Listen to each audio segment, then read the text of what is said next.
guys, welcome to another episode of Dinner with Danny, the show for those of you who think you can't cook. Tonight, I'm having a little frozen margarita. It has been a while since my last episode. It has just been too hot to cook. We've been grilling a lot, doing lots of salads, and the other night we went and got a rotisserie chicken, which is great because you don't have to heat up the oven. And B, you end up with all this chicken meat that you pick off the bone, and we can make chicken quesadillas. And that's why I'm having a margarita.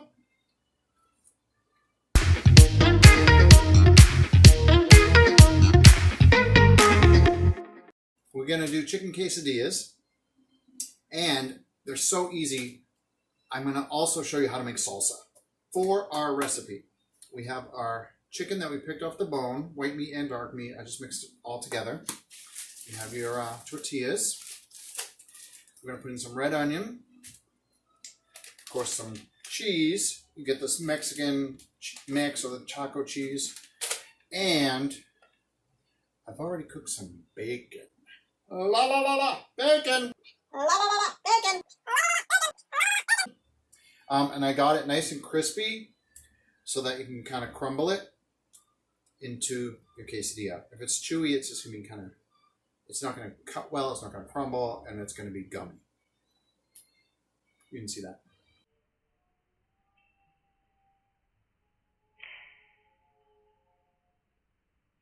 We usually do turkey bacon around here, but I thought for tonight we're going to do real bacon. Oh my God, there's nothing like real bacon, unless you're vegetarian or vegan. Anyway, when I do my bacon, I do it in the air fryer. If you don't have one of those, you can broil it in the oven. Do a cookie sheet. If you have a put a cooling rack on top of it. So something like this. So you line your sheet. You can put this in there. You do that way, and the air can circulate underneath it, and it gets nice and crisp all the way around. So we're going to make the salsa first, because you don't want to make your quesadillas and then they sit there and get cold while you're trying to make salsa. Duh. Salsa is pretty easy. We got plum tomatoes. You can use any kind, but I like the plum. They have a lot of flavor. And I have these two that I just picked out of my own little tomato plant, so I'm going to use those two. Tomatoes, onion, garlic, jalapeno pepper. I'll probably just use one of these, and cilantro. Cilantro looks like parsley, but if you smell it, it's really fragrant. I'm going to squeeze some lime in there. And I also have these cool little purple and green peppers I got from Boston Organics. I'll probably put these in the quesadilla, but not in the salsa. And we're going to put a splash of red wine vinegar in there for a little zing. First thing I'm going to do is just have these tomatoes. I'm going to cut the tops off first, and then I'll just cut them in half, throw them in the food processor. So I have most of these cut up. One thing to remember, when you're cutting tomatoes, what I like to do is stab it, and then your knife has a groove to slide in. And so you're not trying to, because they can be slippery. Okay, so these tomatoes into my food processor. I like to cut them. I think it just helps because if you put a whole tomato in there or a whole onion, it's just going to take a lot longer to chop up into little teeny pieces, I think. So I try to help the food processor because I'm a giver. All right, so there's your first step. And it looks pretty crowded, so I'm going to give it a little pulse to kind of let it get down low. Get down low. Okay, for my red onion, I cut it lengthwise. And remember, put your onion in the freezer for 10 minutes before you slice it, and it will cut down on making you cry. I forgot to do that, so you might be seeing me crying. Like, oh my God, I forgot to put my onion in. Peel off the top layer. And then I don't have to cut this up small, but I'm just going to kind of give a couple chunks just so it kind of separates a little bit before I put it in. Let's just throw that in. those in. There we go. I'm going to give this a little pulse. Okay, so next we're going to take a big clove of garlic. I'm going to put it on a cutting board, smash it, and just cut this, the flat part. The rest of it just pops right into the sink. And there you have your garlic. I'm just going to chop that in half so it's a little easier. I'm going to put it in here. Jalapeno pepper. Be careful when you're doing this. Make sure you wash your hands after and do not touch your eyes. Take it from someone who knows. I heard even after you wash your hands, if you touch your eyes, it's going to hurt. Alright, so I'm going to cut the tops off and slice it down the middle just because the heat is in the seeds. So if you want less heat, take the seeds out. I usually take most of them out. I like a little heat, but my husband doesn't like it so much. So I still have a few seeds in there. And just cut that into a couple pieces. Chuck that in there. And do the same thing with the other half. That into a couple pieces. Okay. And then our cilantro. Cilantro. It looks like parsley, like I said, but if you rip it, oh, you can smell it. I'm just going to run my knife through it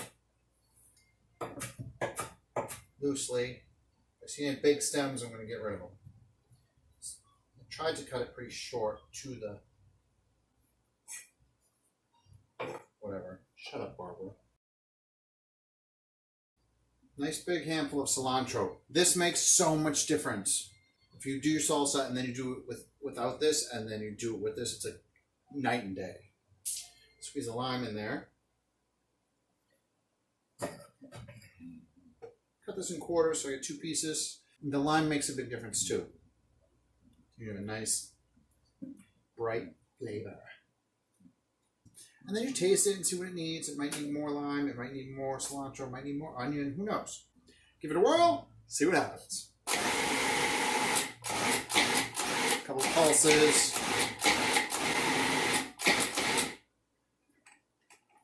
Alright. A splash of vinegar. Just a little. Give it a little zing. Okay, but I want to show you something. If you can see this, it looks a little watery, right?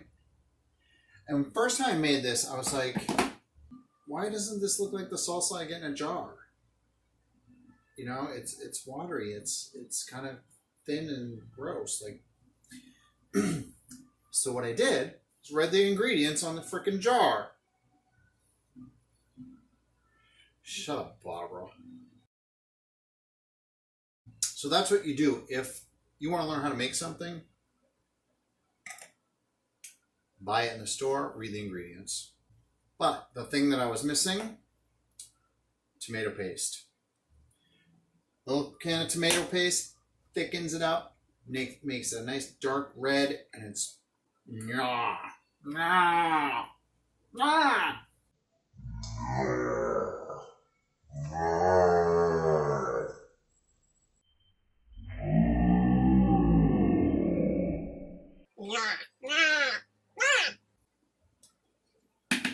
Put about half of this in there.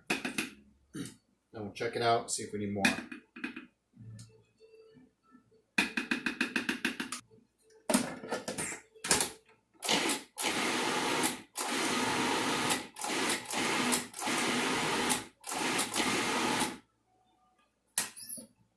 That looks more like it. Let's give it a little taste. Yeah, that thickened it up nicely.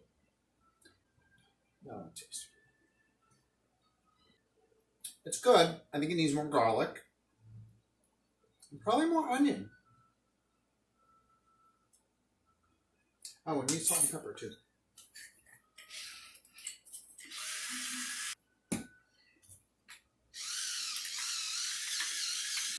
Interesting, I put whole jalapeno pepper in there, and it doesn't seem that spicy at all. Maybe I'll put more. Ooh.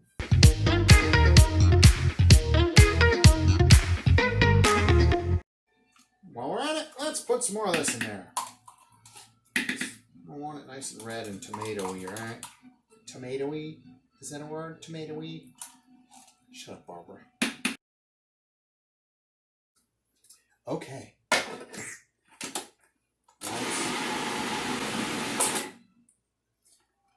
Alright, let's see.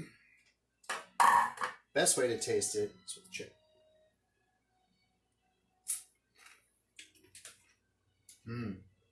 That's good. That's good. Ooh, it's spicy. There it is. All right, I'm going to put this in a bowl in the refrigerator, and then we're going to start on our quesadillas. Hola. I don't know.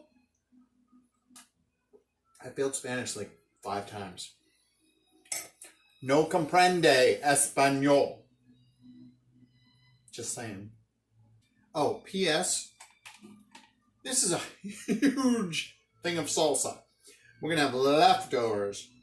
So maybe tomorrow we'll do nachos and put the salsa on that. This is great to bring to a party also. Like, yes, I made salsa. I learned it on Dinner with Danny.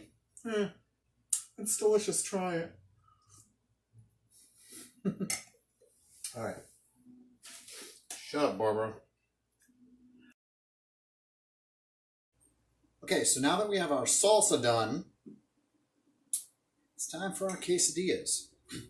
They're so easy. It's basically like making a grilled cheese, okay? You put this on a skillet, put some cheese on it, and normally you put your chicken, your bacon, your onions, everything, and you put another one on top of that, and then you flip it, and you have this kind of thing where you would cut it into like a pizza. But I'm going to show you something even better. We're just going to do one and fold it in half. I'm so smart. Okay, so I got all my toppings ready. A little bit of red onion. I use that purple green pepper. Cut up my bacon, nice and crunchy.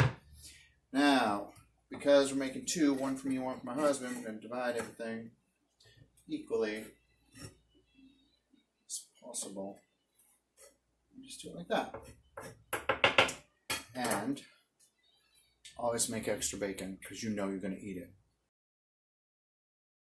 And to go with our quesadillas and salsa, I'm going to make some rice. I just get the packet of the sides of rice. I'm getting Spanish rice. You can do Mexican rice. I like the Spanish better.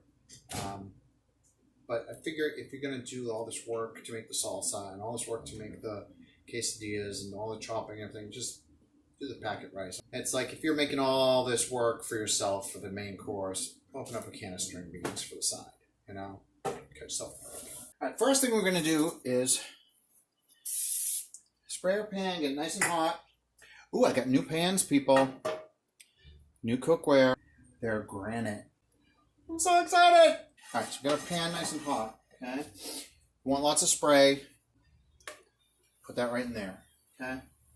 Now, cheese over the whole thing. Don't be stingy with the cheese. Also, make sure you get it near the edges because when you fold it, the cheese is going to be your glue. It's going to be the glue that holds it all together. So we get it all the way to the end. And I'm on like medium heat here. I'm going to add my chicken because that's going to heat up. It's going to take a little while. I'm only going to do it on half of this. Okay? Just on half. Peppers.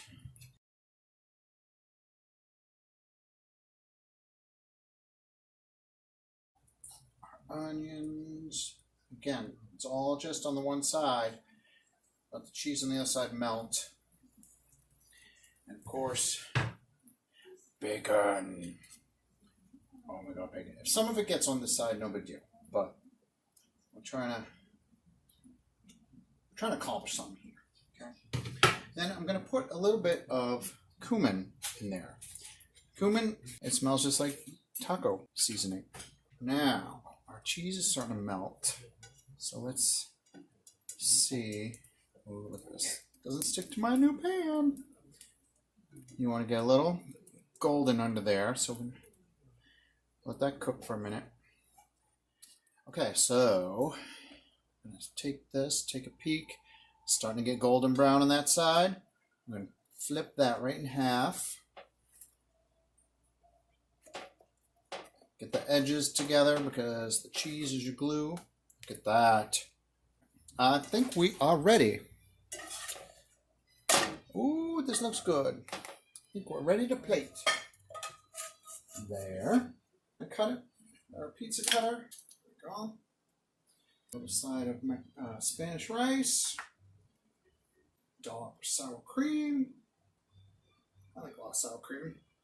Homemade salsa, I'm gonna put right on top. Ooh, smother it with that. Yeah, baby, yeah. Doesn't that look lovely? Quesadillas and homemade salsa. This looks so yummy.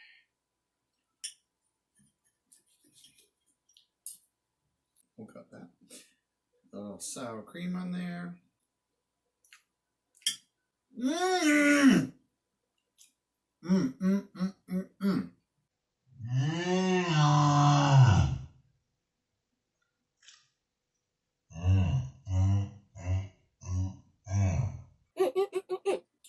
I think the salsa got hotter while it was sitting in the fridge, kind of all coagulating.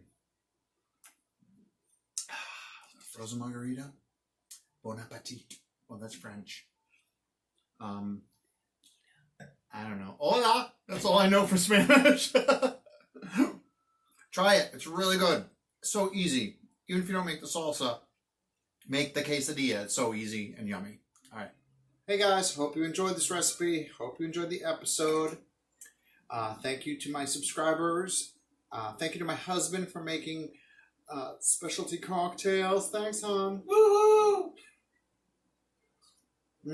Those are filling. Those are so filling. Remember, you don't have to put the bacon. You don't have to put the peppers. Put whatever you want. You can just do cheese and chicken. Here's a tip too. For a little appetizer, you could just do cheddar cheese and green apple slices real thin and serve that with sour cream or plain yogurt. So keep watching, subscribe, like, tell your friends, share. Whoa. And I'll see you next time on Dinner with Danny. Oh, remember, if you don't eat, you'll die. Food for thought.